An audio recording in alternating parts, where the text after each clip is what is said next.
This is not the end of the tragedy that has been taking place in Ukraine for 6 weeks now.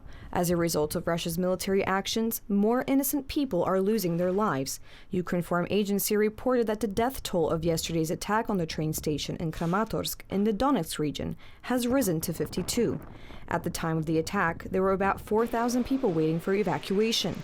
They were mainly women, children, and the elderly. There were many killed and wounded here. There were ambulances, police, fire trucks. Cars were on fire nearby. It was hell on earth. I was driving, so I immediately pulled up to the police and asked what help was needed. They said the injured had to be moved. I took the injured people who were already bandaged and received first aid and took them to the hospital. They all had shrapnel wounds. There were almost 40 people killed here. After Bucha and Irpin-Hostomel, now Russian soldiers are wreaking havoc in other Ukrainian cities. According to the Ukrainian authorities, among the victims of war crimes found there are, among others, corpses of raped women, representatives of local authorities, and children. Fire started, tanks appeared, we escaped to the basement. We were there for a few days. We came here and saw that the house was bombed.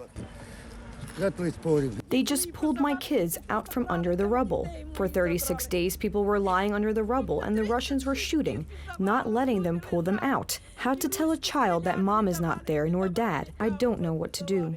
In connection with the discovery of the mass grave in Bucha, the exhumation of the murdered Ukrainian citizens began on Friday. Experts and investigators work there and witnesses are interviewed. Of the 20 bodies, 18 have gunshot wounds and glass wounds. From these 20 bodies, we were able to identify 2 women. One of them worked in a supermarket in the city center. There are witnesses who can confirm that these people were killed by Russian forces. No reason, just walking down the street or while evacuating. Some of them just spoke Ukrainian. The Russians continue their offensive around Kharkiv. Only in the last 24 hours, the aggressors shot at the central districts of the city and the suburbs about 50 times. This is our part of the house. In the morning, everything was scattered on the ground. I was repairing a bicycle. I went out into the yard and saw objects like little clouds in the sky. At first I thought it was anti-aircraft defense, but it looked like a missile with 5 missiles. One flew over there, causing a loud explosion. Then the second landed here, and the third there. There was an explosion. The windows started shaking. We ran to the bathroom and heard a very loud explosion. The president of Ukraine, Volodymyr Zelensky, during a meeting with the chairman of the European Commission, Ursula von der Leyen, pointed to the need to impose further effective sanctions on Russia. The question of sanctions we talked about today is that of the European Union's diplomatic weapon against any country's aggression. Today, unfortunately, we are dealing with an enemy, a state that wants to occupy and occupy other people's territories. Therefore, I believe that the most powerful thing to do is in depth, developing sanctions and implementing them so that Russia cannot bypass them.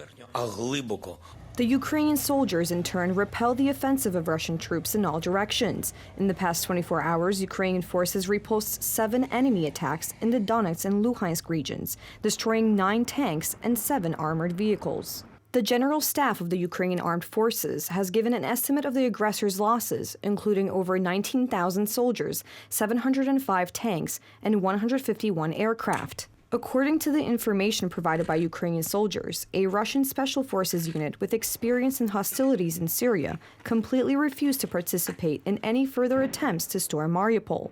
In the fights with the armed forces from April 2nd to 4th, this unit lost about 30 soldiers.